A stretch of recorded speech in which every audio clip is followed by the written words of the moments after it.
на барање од дом, Европскиот зелен договор, кој што е клучен во справување со климатски промени и постигнување на климатска неутралност во Европа, е дел од програмата на владата. Значи, ние сме ги внеле овие принципи на кои што понатаму се базираат сите други останати политики и програми. Да не зборувам за нашите борби со големите загадувачи.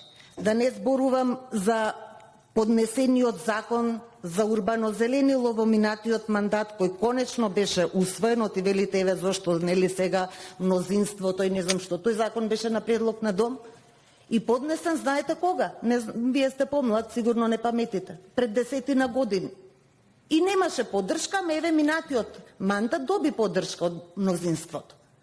И сега имаме закон за урбано зеленило со кој што се спречува уништувањето на зелените површини, затоа што според законот на секоја градежна парцела мора да има најмалку 20% зеленило. Нешто што претходно од пратениците од вашата политичка партија беше оспорувано. Не знам зошто. Но, еве, тој закон се донесе и правилникот.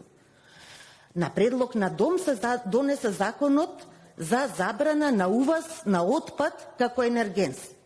Со поддршка тогаш во минатиот мандат и од позиција и од опозиција, и мислам дека е тоа вистинскиот начин, ако искрено зборуваме за справување со загадувањето, за здрава животна средина и така натаму. Ама тоа беше предлог на Дом.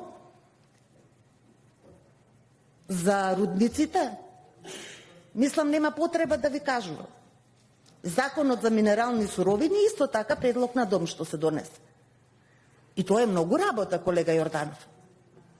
Сега, за жал, тогаш пратеничката група на ВМРО ДПМН не сакаше да гласа за таков закон, со кој забранивме да се отвараат нови рудници од отворен коп кои користат цијаниди и сулфурна киселина. И легитимно е, јас не ве обвинувам за тоа, никогаш не сум критикувал. Вие сакате да се градат рудници во Македонија, тоа ви е и во програмата. За мене е неприфатливо. Но еве, вие имате таков став. Но не е во ред. Кога вие имате јасен став кој го декларирате и во програма, и во парламент, и сега вие мене ќе ме обвинувате за недоволно делување или не знам веќе како го формулиравте за заштита на животната средина. Ве молам да ја вратиме дебатата на законот. Имаме можност да направиме сите заедно нешто од кое ќе имаат и економски, и здравствен бенефит граѓаните и животната средина. Благодарам.